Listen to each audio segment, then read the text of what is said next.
ಜಾತ್ರೆಗಳಲ್ಲಿ ಮಾರಕವಾಗುತ್ತಿರುವ gas balloon Davanagere ಜಿಲ್ಲೆಯಲ್ಲಿ ನಿಷೇಧಕ್ಕೆ ಒತ್ತಾಯ. ದಾವಣಗೆರೆ ಇತ್ತೀಚೆಗೆ ಮೈಸೂರಿನಲ್ಲಿ ನಡೆದ ಭೀಕರ ಸಿಲಿಂಡರ್ ಸ್ಫೋಟದ ಘಟನೆಯ ಬೆನ್ನಲ್ಲೇ ದಾವಣಗೆರೆ ಜಿಲ್ಲೆಯಾದ್ಯಂತ ನಡೆಯುವ ಜಾತ್ರೆ ಮತ್ತು ಸಮಾರಂಭಗಳಲ್ಲಿ ಅಪಾಯಕಾರಿ ಹೀಲಿಯಂ ಗ್ಯಾಸ್ ಬೆಲೂನ್ಗಳ ಮಾರಾಟವನ್ನು ತಕ್ಷಣವೇ ನಿಷೇಧಿಸಬೇಕೆಂದು ಸಾರ್ವಜನಿಕರು ಮತ್ತು ಸಾಮಾಜಿಕ ಕಾರ್ಯಕರ್ತರು ಜಿಲ್ಲಾಡಳಿತವನ್ನು ಒತ್ತಾಯಿಸಿದ್ದಾರೆ. ಮೈಸೂರು ಘಟನೆಯ ಹಿನ್ನೆಲೆ ಕಳೆದ ಡಿಸೆಂಬರ್ 20ರಂದು ಮೈಸೂರು ಅರಮನೆಯ ಮುಂಭಾಗದಲ್ಲಿ ಬೆಲೂನ್ಗಳಿಗೆ ಹೀಲಿಯಂ ಗ್ಯಾಸ್ ತುಂಬಿಸುತ್ತಿದ್ದ ಸಂದರ್ಭದಲ್ಲಿ ಆಕಸ್ಮಿಕವಾಗಿ ಸಿಲಿಂಡರ್ ಸ್ಫೋಟಗೊಂಡಿತ್ತು. ಈ ದುರಂತದಲ್ಲಿ ಬೆಲೂನ್ ಮಾರಾಟಗಾರ ಸ್ಥಳದಲ್ಲೇ ಮೃತಪಟ್ಟಿದ್ದು, ಸುತ್ತಮುತ್ತಲಿದ್ದ ಹಲವಾರು ಪ್ರವಾಸಿಗರು ಮತ್ತು ಮಕ್ಕಳು ತೀವ್ರವಾಗಿ ಗಾಯಗೊಂಡಿದ್ದರು.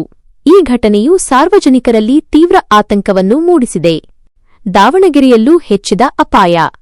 ದಾವಣಗೆರೆ ಜಿಲ್ಲೆಯ ಹರಿಹರ, ಚನ್ನಗಿರಿ, ಹೊನ್ನಾಳಿ ಸೇರಿದಂತೆ ವಿವಿಧ ತಾಲ್ಲೂಕುಗಳ ಗ್ರಾಮ ದೇವತೆಗಳ ಜಾತ್ರೆ ಹಾಗೂ ನಗರ ಪ್ರದೇಶದ ಸಾರ್ವಜನಿಕ ಉದ್ಯಾನವನಗಳಲ್ಲಿ ಇಂತಹ ಗ್ಯಾಸ್ ಬೆಲೂನ್ಗಳ ಮಾರಾಟ ಅವಿರತವಾಗಿ ನಡೆಯುತ್ತಿದೆ. ಅಸುರಕ್ಷಿತ ಸಿಲಿಂಡರ್ಗಳು, ಬೆಲೂನ್ ತುಂಬಿಸಲು ಬಳಸುವ ಸಿಲಿಂಡರ್ಗಳು ಯಾವುದೇ ಗುಣಮಟ್ಟದ ಮಾನದಂಡಗಳನ್ನು ಹೊಂದಿರುವುದಿಲ್ಲ. ಮಕ್ಕಳ ಗುರಿ ಆಕರ್ಷಕ ಬೆಲೂನ್ಗಳಿಗಾಗಿ ಮಕ್ಕಳು ಈ ಸಿಲಿಂಡರ್ಗಳ ಬಳಿಯೇ ಸುಳಿಯುವುದರಿಂದ ದೊಡ್ಡ ಮಟ್ಟದ ಜೀವಹಾನಿಯಾಗುವ ಸಾಧ್ಯತೆ ದಟ್ಟವಾಗಿದೆ. ಹೆಚ್ಚಿದ ಆತಂಕ. ಮೈಸೂರಿನ ದುರಂತವು ದಾವಣಗೆರೆಯಲ್ಲೂ ಮರುಕಳಿಸುವ ಮೊದಲು ಎಚ್ಚೆತ್ತುಕೊಳ್ಳುವುದು ಅನಿವಾರ್ಯವಾಗಿದೆ. ಜಿಲ್ಲಾಡಳಿತಕ್ಕೆ ಸಾರ್ವಜನಿಕರ ಮನವಿ. ಸಾರ್ವಜನಿಕರ ಮತ್ತು ವಿಶೇಷವಾಗಿ ಮಕ್ಕಳ ಹಿತದೃಷ್ಟಿಯಿಂದ ದಾವಣಗೆರೆ ಜಿಲ್ಲೆಯಾದ್ಯಂತ ಹೀಲಿಯಂ ಅಥವಾ ಯಾವುದೇ ಸ್ಫೋಟಕ ಅನಿಲಗಳನ್ನು ಬಳಸಿ ಬೆಲೂನ್ ಮಾರಾಟ ಮಾಡುವುದನ್ನು ತಕ್ಷಣವೇ ನಿಷೇಧಿಸಬೇಕು. ಜಾತ್ರೆ ಮತ್ತು ಜನನಿಬಿಡ ಪ್ರದೇಶಗಳಲ್ಲಿ ಪೊಲೀಸ್ ಇಲಾಖೆ ಹಾಗೂ ನಗರಸಭೆ ಅಧಿಕಾರಿಗಳು ಕಟ್ಟುನಿಟ್ಟಿನ ತಪಾಸಣೆ ನಡೆಸಬೇಕು ಎಂದು ಸಾರ್ವಜನಿಕರು ಈ ಮೂಲಕ ಜಿಲ್ಲಾಧಿಕಾರಿಗಳಿಗೆ ಕೋರಿಕೊಂಡಿದ್ದಾರೆ. ಅಪಾಯಕಾರಿ ಅನಿಲಗಳ ಬಳಕೆಯಿಂದ ಸಂಭವಿಸಬಹುದಾದ ದುರಂತಗಳನ್ನು ತಡೆಯಲು ಜಿಲ್ಲಾಡಳಿತವು ಕಠಿಣ ಕ್ರಮ ಕೈಗೊಳ್ಳಲಿದೆಯೇ ಎಂದು ಕಾದು ನೋಡಬೇಕಿದೆ.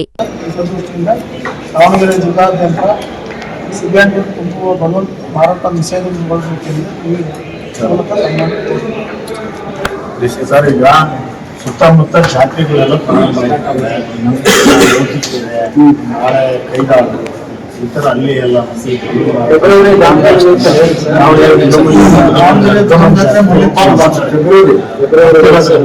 ದಯಮಾಡಿ ನೀವು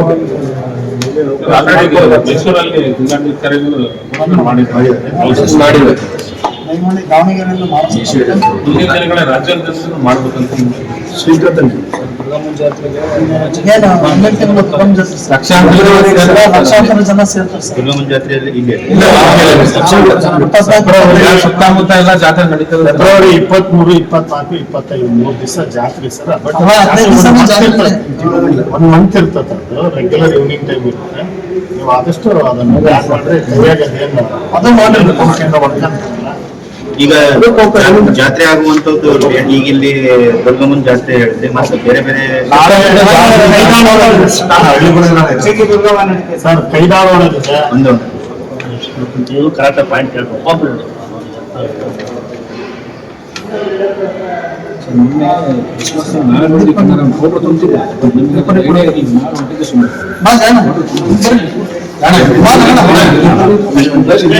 ಕೈದಾಳು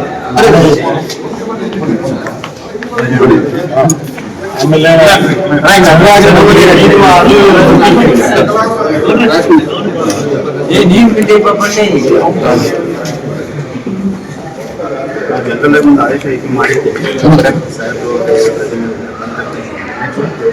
ಸರ್ ಈಗ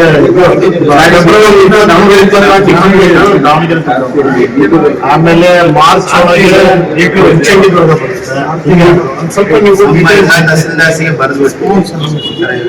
ಸರ್ ನೀವೆಲ್ಲ ತಹಸೀಲ್ದಾರ್ಗೆ ಬರೆದ್ರು ಅಂದ್ರೆ ಅವ್ರಿಗೆ ಅದ್ರ ಜೊತೆಗೆ ನೀವು SP DOSP ಬರೆದ್ರೆ ಅನುಕೂಲ. ಯಾಕೆಂದ್ರೆ ಅವರು ಈ ಜಾತ್ರೆಗೆ ಬಂದೋಬಸ್ತಿಗೆ ಅದಕ್ಕೆ ಪರ್ಮಿಷನ್ ತಗೊಂತಿರ್ತಾರಲ್ಲ, ಅವ್ರಿಗೆ ಅಡ್ವಾನ್ಸ್ ಗೊತ್ತಿರುತ್ತೆ. ಆ ನಿಟ್ಟಿನಲ್ಲಿ ಸ್ವಲ್ಪ